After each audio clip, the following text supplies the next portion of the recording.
So how are you doing today, Ed? Thanks for coming. Good, yeah, thanks for having me. Yeah, no problem at all. So I just wanted to kind of start by introducing you. Obviously you are just like Matt, one of the co-founders here. But just go into like a short, quick sentence or two about who you are, what your like background is, and kind of like how you got to where you are today. Yeah, so main company I started was a property management business in 2014. At that time, I worked a little bit out of a co-working space that doesn't exist anymore with Bucketworks. So it was really beneficial to get started, just to kind of network, get to know people more, and kind of hear the ins and outs of other people's struggles. So I think one of the biggest mistakes I ever made was stopping going to a co-working space and going in my own office, where then it was just more of you learn as you go, and you don't get to take advantage of other people's stories as much. Right. When did you kind of go into your own office? Pretty quick. So I started my first company out of my house at the time, and then worked in Bucketworks here and there. And then 6 months into the company starting, we got our own space, mostly just from a maintenance issue, like needing space. Definitely. So. Cool. Yeah. So you were mentioning that property management company. Just wanted to know what gave you the inspiration to start the property management company? What was the necessity of that? Yeah, I worked for 3 other companies after college that were all in different layers of property management, and it just didn't seem like a very complicated business, and it seemed like a situation where everybody should be able to win, from the employees to the tenants to the owners. In every company I worked for, it seemed a little self-centered, self-serving, where nobody was really winning in the situation. Most employees didn't really like to work there, tenants never seemed happy, and owners were never seemed ecstatic about it. So it was a drive to start my own company that could really serve a niche and offer a higher level of service in an industry that was kind of lacking in it. Cool. Yeah. No, that's definitely a good way to be, honestly, when you're thinking about trying to get a win-win for everybody. So then you did that property management company. What brought you guys to come up with a co-working idea? A little bit just happenstance of just kind of taking advantage of opportunities as they came. So I started my own company, and then after a few years, finally merged with Matt. Shortly after that, partnership was going well, and he had the building already, wasn't really sure what to do with it. So then we kind of landed on co-working, just saw that that's where kind of work is going to start to go more, and the opportunity of the downtown West Allis area. There's a lot of new developments coming up, so it seemed like a good fit for where the economy's going, just where this area is going. Right. Yeah, definitely. No, I mean, you got the nail on the head there. I know a lot of people have been working from home, and we've been hearing a lot more people are getting tired of it, quite frankly. So I definitely think there's going to be a need for it coming here pretty soon. So now that you have the co-working started, what do you see as like your plans for the next 5 to 10 years for even yourself out of co-working? Or it's a good question. Kind of one of the things that I'm more trying to figure out now, and I think will be the bigger benefit of being able to work out of this space, is get to know some other people, whether they work for Fortune 500 companies or starting their own business, kind of in a position where I'm looking for the next opportunity, and I'm not really sure what that is. So I'm excited to hear what other people are doing that are working here, and hopefully can find some ideas. Yeah, no, it's honestly a great place to have it, because there's going to be a mixed pot of tons of different people, from workers to business owners as well. So that'll definitely help. What was one of the biggest struggles that you had to overcome in your journey to get to where you are?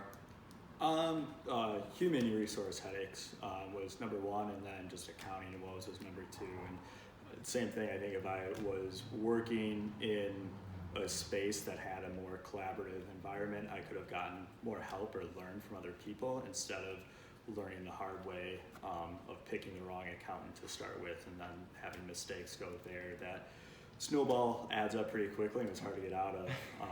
And then, just more of kind of a team or people to collaborate on how to hire those first people, be a better manager, and learn to do that better so you fire less often.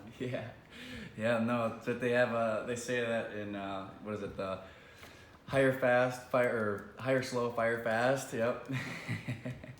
Awesome. So this would be a section that I would kind of ask a normal member what kind of stood out about the company, but because you are one of the founders, I'm gonna kind of ask it in a different way. And I kind of asked Matt the same question too, but I would like to hear it from you. You know, what stood out about West Allis? You know, why did you guys choose the downtown area here? Kind of explain that. Yeah, to be honest, 4 years ago, I was not a fan of West Allis. I'm a East Sider, Bayview downtown, and you'd have to drag me kicking and screaming to come to West Allis. And ultimately, Matt and I probably would have merged a year sooner if his office wasn't in West Allis. So now that through that partnership, I've come out here more, spent a lot more time in the area. I've realized a lot of things that I don't think anybody is aware of. Just the restaurants that have been here that are, and the new ones that are coming. There's a lot more to do than I ever gave it credit for. The bike path, Hank Aaron takes you right here from downtown, so it's a quick ride. So from someone that didn't see a value in West Allis before, I've drank the Kool-Aid, and I think it's the next spot that's going to keep coming. Yeah, no, I can see that. It's definitely been blowing up pretty good here. I've been doing a lot to this main strip, and I'm not from here, so I really like it. So it's pretty cool to see. But we're gonna go to the next section here. It's gonna be the funny five. These are just really quick questions. You know, just gonna be light in the mood, and just so we can get to know a little bit about you on the personal side. So the first one is a little more serious. It's just, what is your favorite business book or podcast?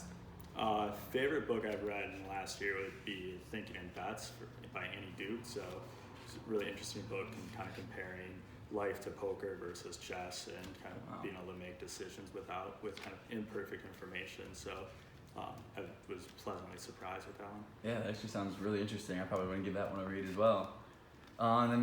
So if you could choose one song to play every time you walked into a room for the rest of your life, what song would you pick?